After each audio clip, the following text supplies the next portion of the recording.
rakkoon achi jiru. Uummanni gara san jiru baay'ee rakkina keessa jira. Walumaa galatti mootummaan waan kana dhaga'ee jira. Hatta warri mootummaa deeggarullee waan kanarratti yaada kennee jira. Aktiivistoonni mootummaa kana deeggaranis iyyaa jiranii. Mootummaa yoo dhaga'e waan kana kaafala itti haa godhuu. Nuti kanaan gara kaanitti wanti biraa wanni humna keenya harka qabnu hin jiru, wanti dandeenyus hin jiru jechuu barbaadeeti hangara kiyya. Niitoorkiin maayikii jeeqaa jira fakkaata. Uummanni biyyi guutuun ijinaan miciyyoo haadha miciyyoo miilaan dheeyxee harkiteen jechuu.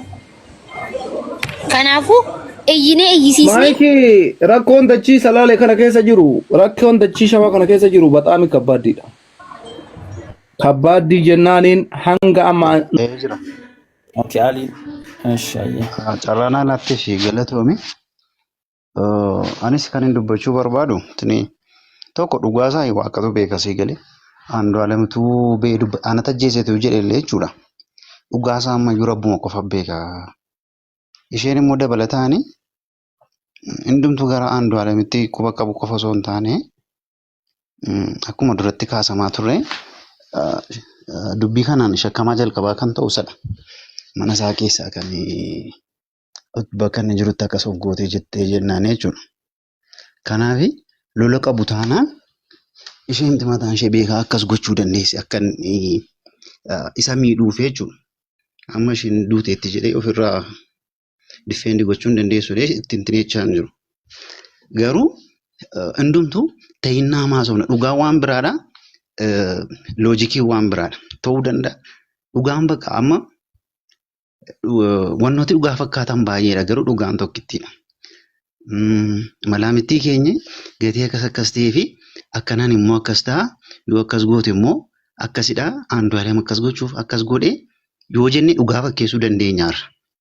Andu'aalem mataansaa mucaa kana baay'ee jaallata ta'enna ishee dhabuutti gaddi guddaatti dhaga'ameera taanaan boriftaan beekoo ana tajjeese maaliif bakka yaada uummataa amma darbatamaa jiru kanarraa baqachuuf jedheeyyuu dhaqee mana keessa taa'u naa wayya bakka rigireet godhee ishee dhabuusaatti of miidhamee mana taa'u naa wayya jedhee sobaan ana tajjeese jechuu danda'a utuu amma gaafatame siigalee akka amma gadda keessa jiru kanaatti. Dabalataan namni addunyaa irratti tiiktookiidhaan kitaaba dubbisuudhaan suusaayidaal effektii baay'ee dabalaa jira. Dhalli namaa of ajjeesu jechuudha. Keessumaa karaa miidiyaa kana namoota hordofanii fi kitaaba dubbisan irratti fedhiin of ajjeesu, fedhiin jireenyaaf fedhii dhabdummaan baay'ee dabalaa jira.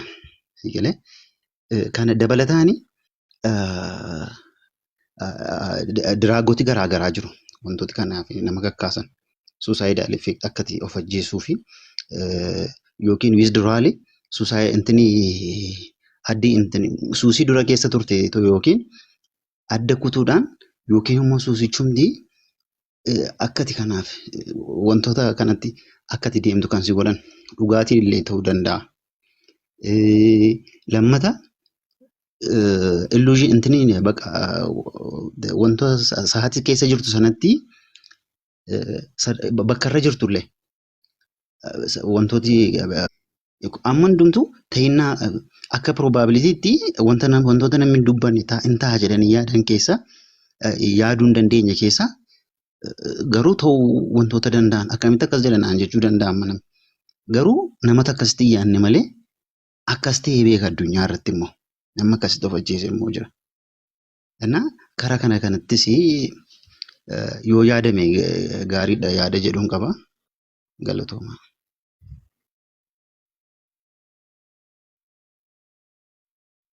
Galatoomii gaachanaa jirta? Ijoo sagalee kooti neetworkii kooti moo alii biraatti dhaga'amaa jiru natti himame? Neetworkii keedha beeka.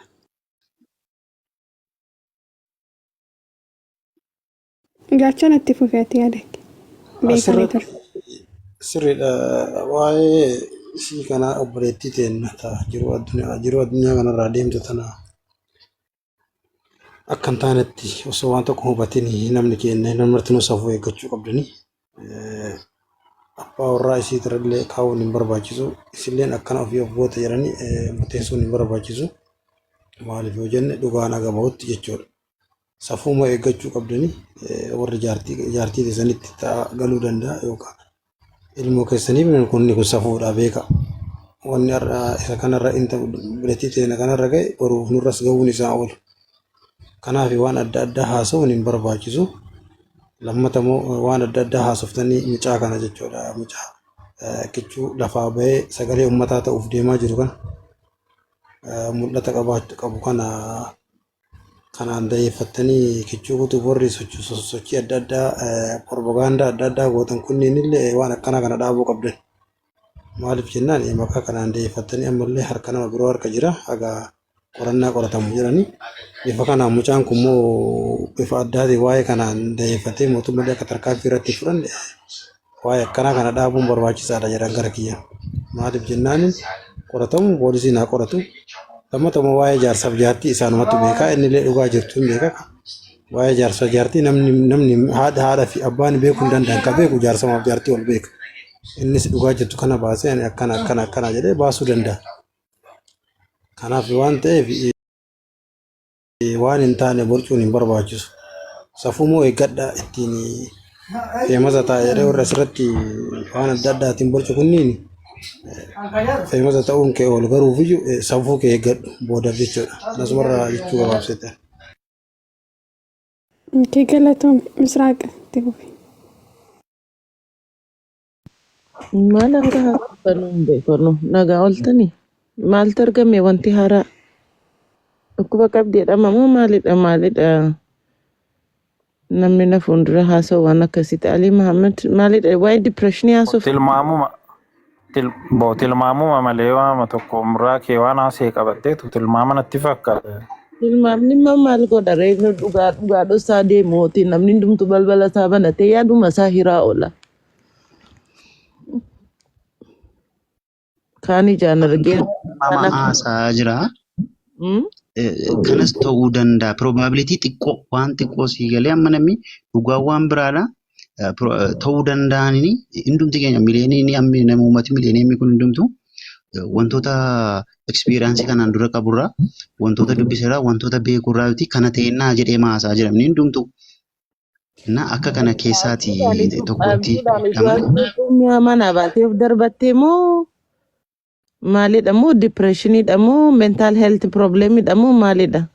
Kana dura wanta beeknu hin qabnu waan isheen keessa jirtu miti.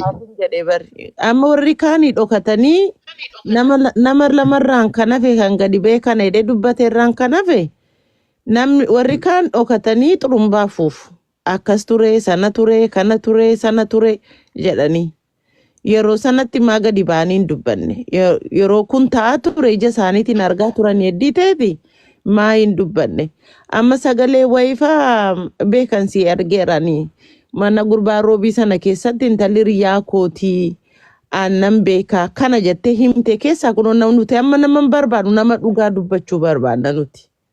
Dhageesse maaliif hotte lama haati gurbaallee miidhamtee jirti sa'aatii lama ol gaggabanii turanii jedhani. Amma namoonni baay'een kan naqee reeffa ishee kaasee Andu'aalamii haadha Andu'aalamidha jedhani dubbatu.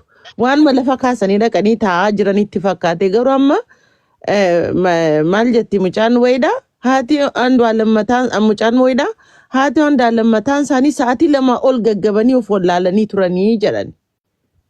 Dhageessa so namni isaaniitti dhiyaatee jiru irri caalaan isaa dhugaatiin jaalala isaanii qabu miidhamanii jiru.